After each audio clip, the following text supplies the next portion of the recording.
Docteur, gardez la parole. Alors, un manque d'énergie, un moral en berne ou encore la flemme de sortir, avant de tout mettre sur le dos de l'hiver, il est possible que ça vienne de la thyroïde. On va faire le point avec vous.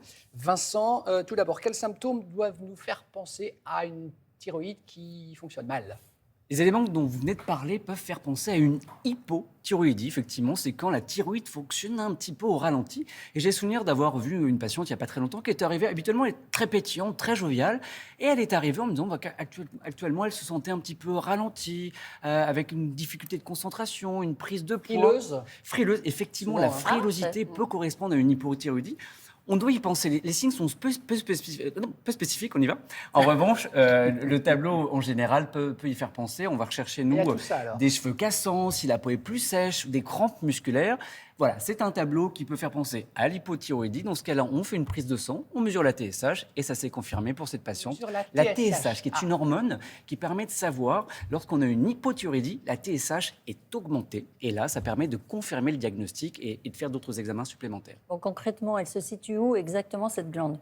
Alors, je ne sais pas si on a déjà palpé la glande, mais la glande thyroïdienne, Bah, non, mais c'est par là. La Vous thyroïde, auto-palpez non. la glande. Ah même. oui, C'est vous là, ne hein. pouvez pas. Sachez que s'il n'y a pas de souci au niveau de votre glande, normalement, vous ne devriez pas la sentir. Effectivement, elle est située à la base du cou. Si votre médecin essaie de la palper un jour, généralement, on se met derrière vous et puis on essaye voilà, la Ah, glande, mais vous voyez, comme quand on a avalé de travers.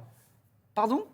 Non, mais Non, vous un savez, peu plus haut. le truc que vous nous faites, à les médecins, si on avale. Oui, le corps est... Alors là, on est sur autre chose. Oui, mais Effectivement. du coup, bah, pareil, c'est la même procédure. Vous venez derrière nous. Et Ah vous oui, regardez là. exactement. Alors, on ne fait pas le même geste, effectivement. Là, on va se mettre Gros, derrière gros, vous. hein, gros. Oui, c'est vraiment... Ne très faites, gros. ne faites pas médecine, Damien. C'est comme dans un dessin animé avec Oui, c'est ça. Damien Thévenot, la Avec Damien, médecine, c'est magnifique. tout C'est C'est la simple. médecine pour les nuls. La glande thyroïdienne ressemble comme à un papillon, d'accord? On se met derrière, on vient palper et puis on va regarder s'il y a une anomalie. Sachez que cette glande, c'est un peu le thermostat de la maison. Elle permet de réguler la température, votre humeur, votre transit aussi digestif. Et chez les enfants, elle permet le développement du corps et le développement tout simplement de l'enfant et de la croissance. Vincent, cette thyroïde au ralenti, est-ce que c'est un motif de consultation fréquent? Oui, 1 à 2% de la population est affectée par un trouble de la thyroïde, l'hypothyroïdie. Ça touche 3 fois plus les femmes que les hommes, c'est généralement à partir de 65 ans.